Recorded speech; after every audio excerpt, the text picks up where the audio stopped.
near Bad Camberg in Hesse, beside a modern road and the planned ground of a solar park, archaeologists recently uncovered an Iron Age wagon grave of unusual richness.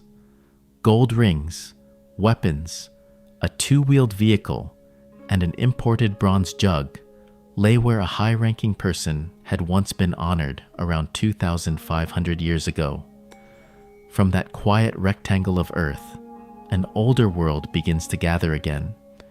Not only a world of warriors, but of roads, workshops, feasts, horses, and carefully measured power.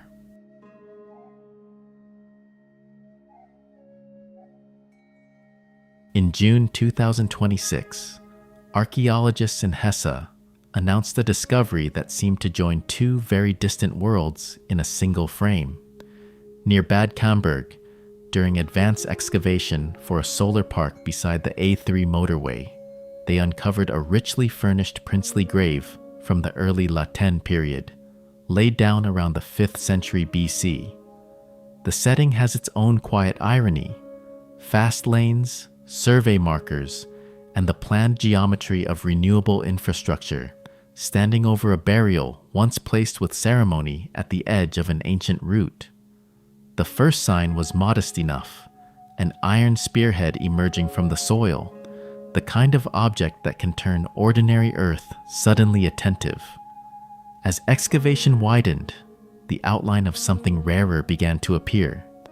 There were fittings from a two-wheeled wagon, traces of a vehicle that had accompanied the dead into the grave, and around it weapons, gold ornaments, and an imported bronze jug of Etruscan type. In these objects, carefully chosen and carefully placed, the horizon of the burial widened far beyond the fields of central Hesse, reaching south across the Alps into the Mediterranean trading world, where metal vessels, wine, and prestige moved along long chains of exchange. State archaeologists described the grave as the clearest proof yet of a local Celtic elite in this part of Hesse, where such rank had long been suspected but had not before been demonstrated with such assurance. The study now proceeds jointly between Hessian archaeology, the Celtic World at Glauberg, and the Leibniz Center for Archaeology in Mainz, a collaboration that reflects the grave's importance as both local evidence and part of a wider European pattern. Even within Hesse, the burial is unusual. Only a very small number of comparable wagon graves are known there, and specialists have noted that the combination of wagon, gold rings, and pouring vessel places the Camberg burial among the highest-ranking graves of its period in Europe. Yet the grave also arrives to us with absences. No preserved human remains were reported from the chamber. What survives is not the whole scene, but a patient residue of iron, bronze, gold, and arrangement. Iron Age burials often endure in this partial way, and so status must be read less from a body than from the quiet grammar of burial custom: which objects were chosen, how they were set down, and where the dead were placed in relation to road, settlement, and memory. In that sense, the Camberg grave is both singular and familiar. Even incomplete, it belongs to a recognizable pattern seen at places such as Glauberg in Hesse and Hochdorf in Baden-Württemberg, where elite burials stood near fortified centers and helped define a landscape of rank, kinship, and ceremonial remembrance. These graves were not hidden away from the living world. They were set where they could remain in relation to movement, territory, and ancestral claim, close to the strongholds that gathered power, and to the routes that carried people and goods between them. A wagon, a spear, a ring of gold, a bronze vessel made far to the south. Each object has its own history, yet together they form a composed statement about who this person had been in life and how that life was meant to be remembered. Beside a modern motorway, under a future field of solar panels, the old burial still keeps that composure. It reminds us that the early Celtic world was not a dim margin of Europe, but a place of ceremony, connection, and carefully staged authority, written into the ground with materials meant to outlast the voice.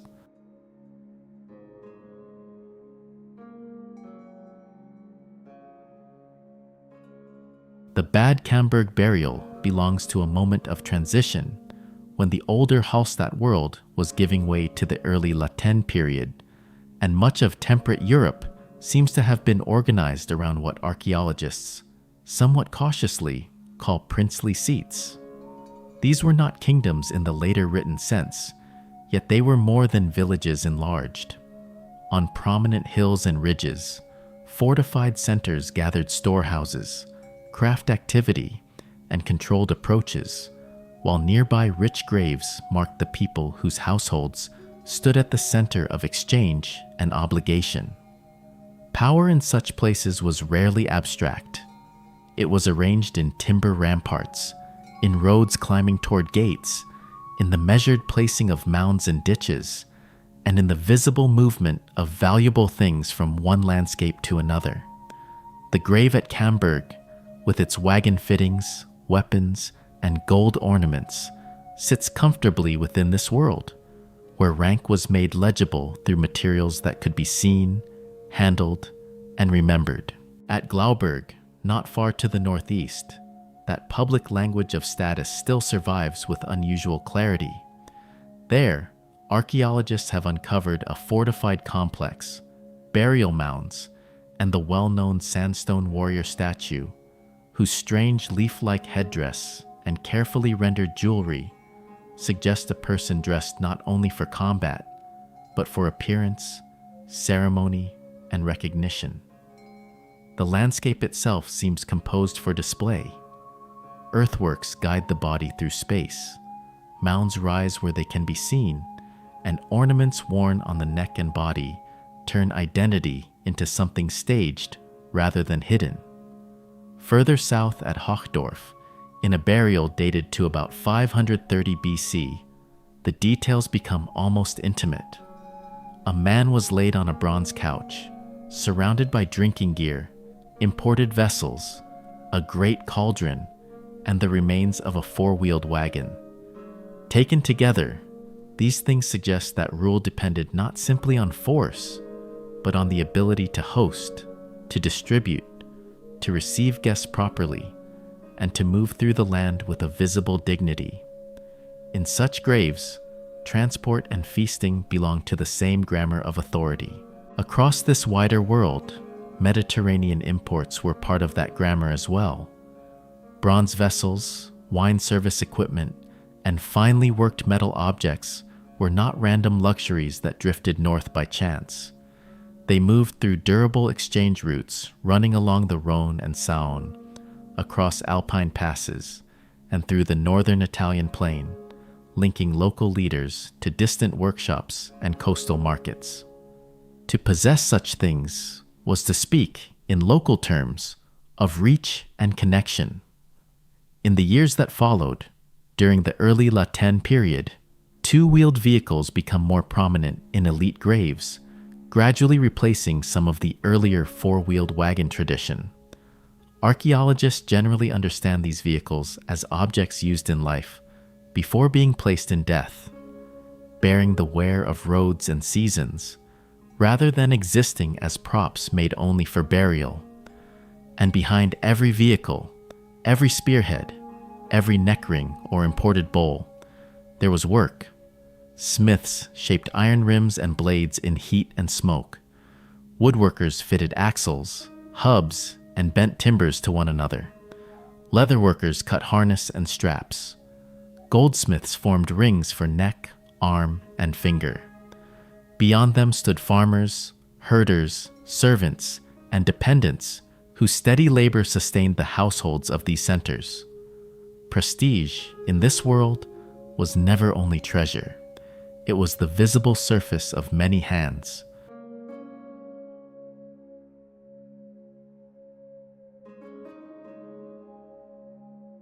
A grave, like the one at Bad Camberg, widens the picture of Iron Age elite life beyond combat alone. The spear remains, of course, part of that picture, yet the wagon asks us to imagine movement rather than only violence. Wheels turning over packed earth, horses breathing in the cold of morning, and a traveler passing from one prominent place to another. Such routes were not empty lines across a map.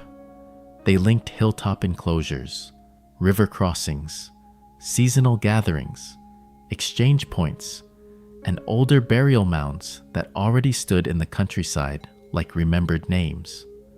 To ride or be carried along them was to move through a social landscape, one in which roads were maintained not simply for trade, but for visits, obligations, display, and the steady reaffirming of who knew whom.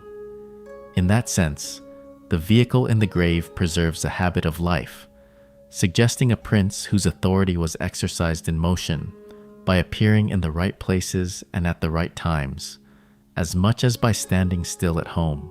The imported jug points in a similarly quiet direction. It evokes not simple drinking, but the controlled rituals of pouring, mixing, and serving that appear again and again in elite graves across Central and Western Europe.